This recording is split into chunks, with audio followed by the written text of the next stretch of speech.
Right, I'm privileged, honoured, all of these good things to have Paul here. Welcome to Too Much Information. Thank you for doing this, man. I really appreciate it. Just to give a little background to yourself, just kind of why I chose you, as I asked you to be part of this. Really, it was the amazing book that you wrote, the 101 lessons I taught my son. It's an amazing book.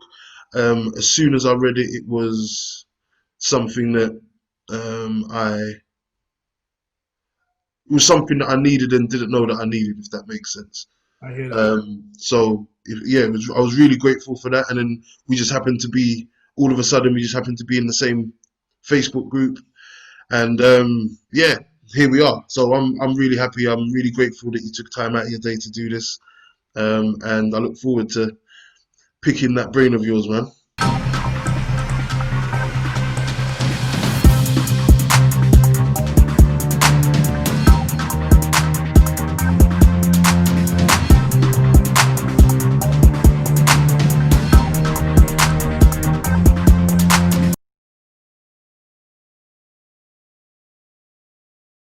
Obviously, this is the Fatherhood series, so kind of maybe focusing a bit more on your experience with your father, and yeah, that how that worked with you growing up. So, um, I grew up probably for the first 16 years with my father Right. and my Okay. mom. Without too fine a point, my father was because I grew up in Jamaica. Okay. So my father was what I would call a man of his time. Hmm. Yeah. To be as polite as I can. Yes. Yeah. He was a man of his time, which brought with it a number of characteristics which I certainly didn't aspire to. Um, in the father sort of mode, like in everything, I guess there are good points and bad points. Hmm. So the good points were he was always there. Right. He certainly provided for us, um, as well as someone who had a not a flash sort of education or anything, but he was a very hard worker. Right. And so as a consequence of that, me and my brother, I have one brother, never went without. Okay. Um, but the moment you start to talk about a parent, Hmm. and that's the sort of references you pull, I know that it gives pay to the other side of the story. So Hmm. my father was what I would call a typical hard Jamaican man. Right. Yeah, which meant, born in the 30s in Jamaica, grew Hmm. up in the countryside, um, big family, boys and girls who were very early age responsible for themselves. Right. Man looked good. Um, spent a couple of years in America working. Spent a couple of years in the UK working. And as a consequence of that, when he went back to Jamaica, I feel that like many men, he lost his way. Okay. That's not to say he was perfect when he was in the UK, but Right. I think going back to Jamaica allowed him a certain privilege and a certain Status maybe. status. Yeah, I was going to say wealth, but status is probably a better word. He had certain skills, so he wasn't just a standard painter and decorator, Right. but rather he did murals which were very Okay. popular back in those days. So Hmm. he made good money. Is the long and short of it. He made very very good money, Hmm. and he decided that womanizing was the thing to do. Okay. you know, um, And and that had a huge early effect in on your him. life? Sorry. Yeah, Is this early in your life that yeah, you're we're talking about from the age of about 8 or 9. okay. Yeah, so for us, that sort of impacted on the family, Hmm. um, and the inevitable happened in terms of divorce and so on. And, you Mm-hmm. know, like I said, these were men, you know, because if I look across the whole spectrum of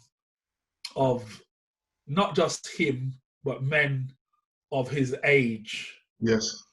it was kind of normal. Mm-hmm. Yeah. You Yeah. know, and I say that without wanting to make excuses for them. No, of course. Yeah, but it Mm-hmm. wasn't until later in my life that when I thought about my father, he passed away when I was back here in the UK, Right. and I thought about it, and I, you know, because I didn't take it very well. I didn't communicate with him for years. Okay. And I just thought to myself, you know what, Paul? Yes, his behavior was wrong, but you need to put things into context. Hmm. And I stress that I don't think what I'm trying to do is say he was right. Yeah. I'm just saying he was a man of his time. Mm-hmm. And the men, and this is a huge point for me, the men who weren't like that Yes. were exceptional. And very, very much remains the case here now, where exceptional men aren't talked about. That's a very Yeah. profound thought. We don't talk about the exceptional men Mm-hmm. because what it is that makes them exceptional, Yeah. we're all very quick to say, well, they should be doing that anyway. Mm-hmm. That's what we're all very, very quick to say. You know, they should be doing it anyway. They Right. don't get no credit for that. Yes. Yes. Yeah. Yeah. Mm-hmm. When if we looked at it the other way around, we would see the exceptionality in what they're doing Mm-hmm. because they're going against the grain. Mm. They're not falling into this they are men of their time situation. Right. So, you know, I think in every experience, Mm-hmm. you learn things from everything. Yes. You either learn to duplicate Mm-hmm. or you learn to reject. Mm-hmm. Yeah. Yeah. So my whole thing, especially when it came to my son, was Yes. about I would not want my son in reflection to be looking back at my fathering of him and seeing what I saw when I looked back at my dad. Powerful. Man had a great work ethic. You know, he had a great work ethic in terms of working, you know, hard worker, looked after his house, looked after his household in certain things. But, you know, you could never say words like emotional intelligence to my dad. Yeah. Yeah. You Yeah. know, Yeah. Yeah. it'd just be a waste of time. Mm-hmm. Yeah. Yeah. Just not things that concluded worked with him. So you know that's my experience. My experience has it taught me a lot. Mm-hmm. You know, but like I said, you know, as young men or women, we have a choice in terms of what do we do. Do we take that and say that's the norm? That's how Mm-hmm. I'm going to be too, or Mm-hmm. do we take that and say actually I'm not going to do that? Yes. You know that's not going to work for me. Mm. I think that's a common what I would call a common crossroad moment in a lot of people's lives.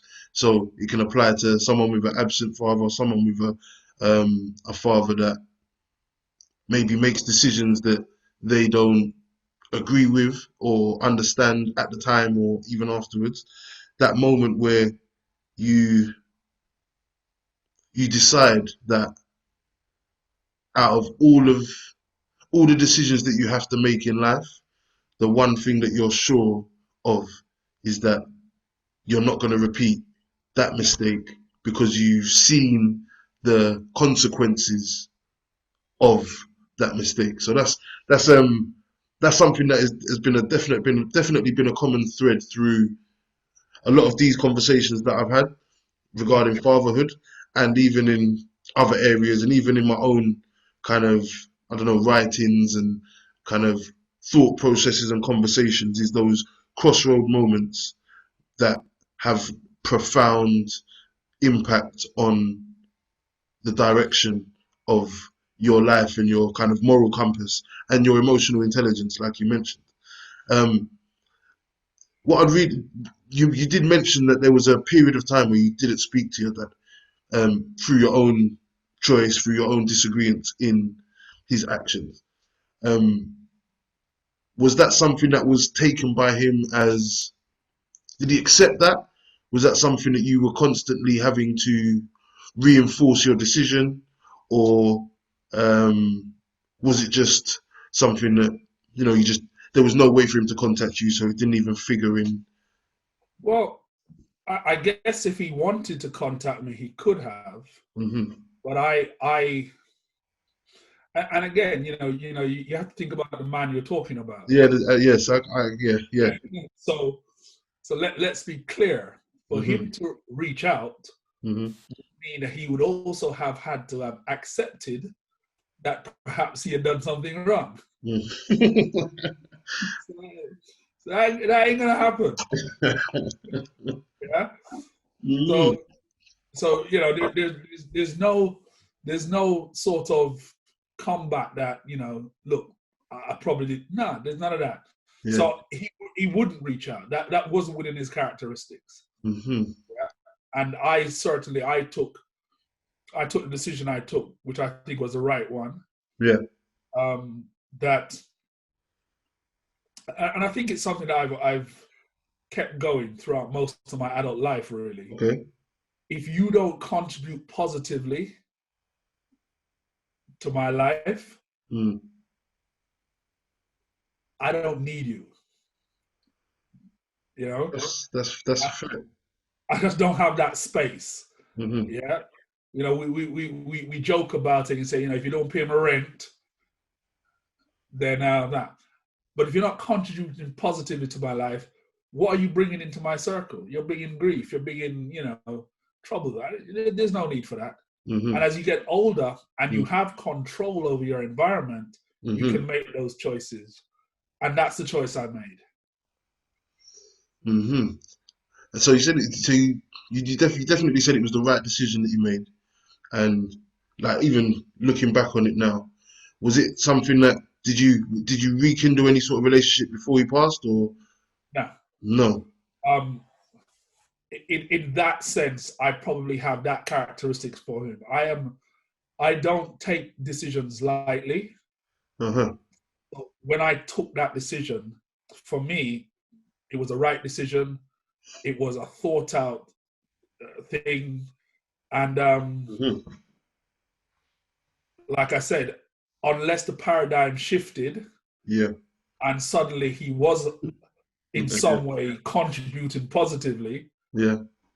then as long as those conditions stay the same, then there is no catalyst Hmm. to create that moment of change. Hmm. He passed away when I was in the UK. Yeah. My brother, who still lives in Jamaica, rang me and told me, Hmm. and I just went back to bed because there's nothing I can do. Yeah. Yeah. Yeah. You Yeah. know, I'm definitely not flying down there because that's hypocritical. Of course.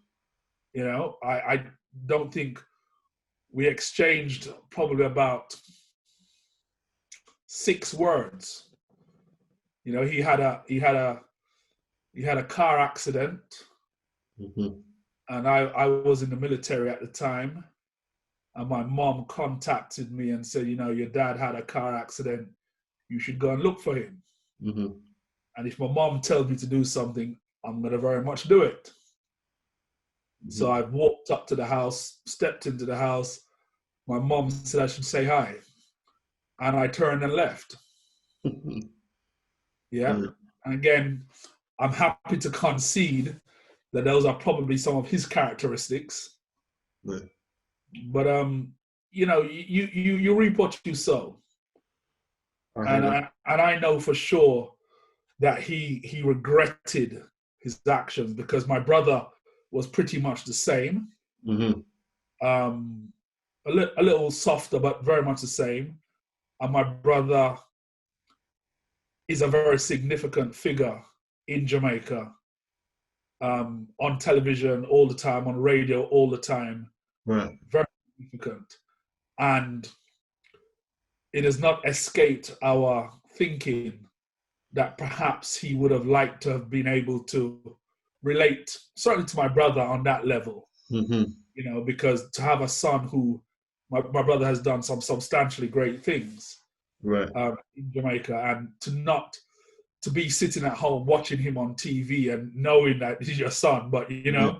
you don't have You're that. finding out about I all would these have things thought at he the would have same regretted time that. as everyone else. Yeah. Yeah, I'd have thought he would have regretted that. Mm. Yeah, that's interesting. So, just on kind of piggybacking off one of the things that you said there, which is that kind of you conceding that, you know, maybe maybe you can characterize it as, I don't know, either stubbornness or single-mindedness or um, not making a decision and not revisiting that decision at a later date, is characterizing it as maybe as something that you either learn from your father, or do you think it's something that is just innate within you? How do you think that correlation happened? Well, I think it's twofold. So, Okay. anybody who knows me knows that I am exceedingly confident. Yeah, I think I have good judgment. I Mhm. think I have the ability to assess situations, not just quickly, but thoroughly. Mhm. And so, we're talking about 40 years ago now. Yeah. I came to this decision, Mhm. and the man I am now says, well, I know Paul. Paul would have assessed the situation. He would have come to the decision on the right basis. So Right. that's one side of it. Came to the decision on the right basis. But the second side, which I think more reflects him, Mhm. is I'm not even inclined to reassess. Mm. And that's a level of stubbornness. Yeah. Yeah. So my brother, and I made the point about the difference between me and my brother. My brother would have reassessed, Okay. and I'm pretty sure he had.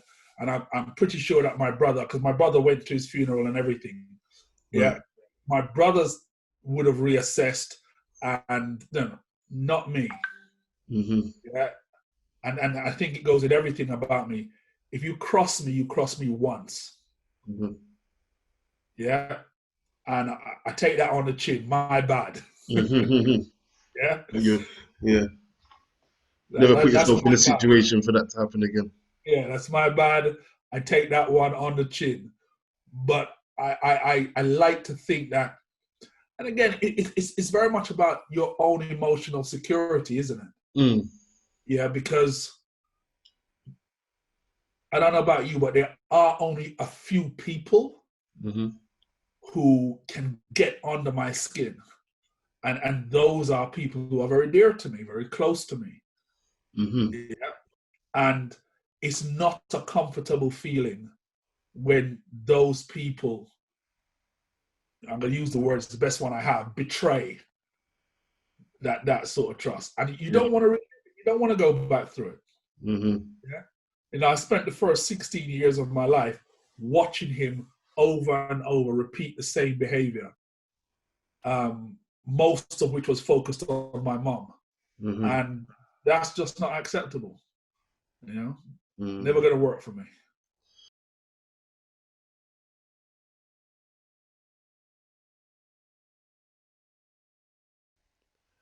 Did it? Does, do you think that upbringing that you had, well, maybe not the upbringing, but the relationship that you had with your father, and obviously that stopping at, did it stop when you were 16, or was it a bit after that? 60, yeah. I left Okay, home so when you I was made right. So you made a decision at 16, and obviously you had no contact with him, maybe in passing, maybe in whatever. But when you've had no contact with him, how do you think that period of time those early 16 years of being with maybe an emotionally unavailable father, and somebody who makes decisions that don't sit right with your moral compass, even at 16, let alone as you grow older and get more experience. How do you think that has impacted your your growth your growth as a man, and then eventually as a father? Good question. So I think I'm going to say I was fortunate, Right. yeah, because even though nowadays, there's a lot of debate as to what a man is or what a man should be. Mhm. I was in a situation where I had good, strong male role models Okay. who were elders, certainly to me, who I was around, who I Mhm. saw moving. Growing up in Jamaica is very, very different from growing up here in the UK. Mhm. Yeah. Doesn't matter what you think about Jamaica on TV, actually living there Mhm. as a quote unquote middle class person is way different from anything you see on TV. So I went to one of the finest schools, which just happened to be the school down the road. Mhm. I didn't go to a private school, Yeah. but essential to those schools were we had a lot of black male teachers. Okay. Yeah, which makes sense. We're a 95% black country, Mhm. but we had a lot of black male teachers. Yeah, especially as Mhm. as high school boys growing up. Mhm. We did a lot of sports, which is great for team building, for working together, and so on. Within my family, we had a lot of big men. I think back now, they were probably just in their 30s and their Yeah. 40s. Yeah. Yeah, but they were there and they were in our communities and they were next door.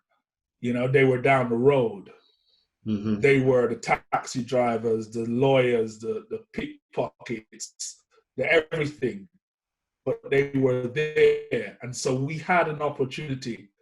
Certainly, I know I had an opportunity to sit down, to reason with, to talk with, to watch, and to be mentored, whether they knew it or not, but to be mentored by a range of black men.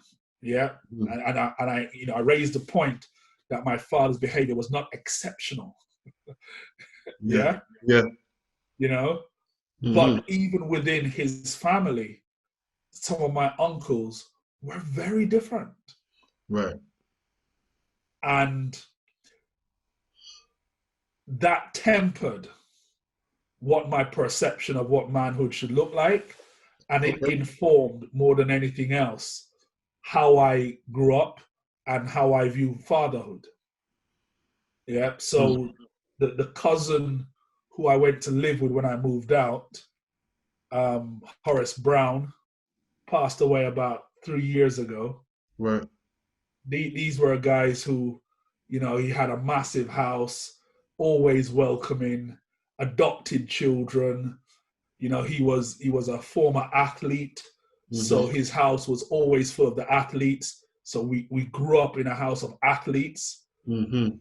and after training, you sit down, you talk. The coaches again, who were all men, and school life in Jamaica is very different from the UK. Mhm. Sports is everything. Everybody does something. Right. You don't do a sport, it's weird. So, you're on the athletics team, the table tennis team, the football team, the cricket team, Yeah. and they do sports. So you had a lot of references to strong stand-up black men. Mhm. There was no scarcity of that. We didn't have the burdens of racism. Yeah. So we just had to focus with being decent men or not. Right. We didn't have to do that within the prism of racism. Okay. Yeah. We didn't have to do that within the prism of, you're growing up to be a man, but it's all absent fathers. No, we Mm-hmm. didn't have that. No Right. matter what you hear them say about Yeah, yeah, Jamaica, yeah, yeah. the baby father thing, absolutely. But that's a subset. Yeah, yeah, yeah. Yeah, Mm-hmm. that's a subset. Maybe the I'll give loudest. Yeah. I'll give you a quick joke. Go on. When I came to the UK in 1989, Right. I was 25 years old, Right. and I was staying with some family in Tooting. Mm-hmm. And I remember in the evenings, we used to all sit down to dinner. I'd just come up from Jamaica, so Mm-hmm. we have these great conversations. Yeah. And one night, my cousin Sharon, we're exactly the same age, and Sharon said to me, "Paul, so how many children do you have?" Mm-hmm. And I said, "None." Yeah. She kind of looked at me and she said, "So how much does your brother have?" Because my brother is 4 years older than me. Right. And I said something which the whole room stopped moving. Mm-hmm. I said, "Well, he's not married. He ain't got none either." And everybody's just stopped talking Wow. because in their head, Yeah. you're a young Jamaican guy, Mm-hmm. as we said, a tree not growing in your face, and Yeah. you're telling me you have no children. Her response was, my mom's name was Carmen. She said, "Boy, Auntie Carmen must have kept you boys locked up." Yeah. Yeah. Because that's the only way they could get that paradigm. Mm-hmm. So when it came to fatherhood, and Right. when it came to where I would take my role models from, the moment I was certain that I wasn't going to take it from my dad, Mm-hmm. yeah, then I had lots of access to men who I can only describe as family men. Okay. Yeah. Mm-hmm. The concept of being 35 in Jamaica and not being married, like, Mm. within my social class, Yeah, yeah, yeah. yeah, you're getting married. I got married when I was 26. Mm-hmm. Pretty normal, Yeah. yeah. But Mm-hmm. over here in the UK, you got 50-year-old people saying, "Boy, I hold it out. What are you holding out for?" Yeah. So Yeah. that was it. So we had role models around us. Mm-hmm. And when you start to line up the fact that you know what you don't want, Mm-hmm. and you've had a chance to see fathers operate in a certain role, Right. and I never wanted my son ever to, or daughter, if I had had a daughter, Yeah. to think back at me in the terms that I think back at my dad. It Mm-hmm. became easy. Yeah, Mm-hmm. it became very easy just to say, this is the path you're going to take.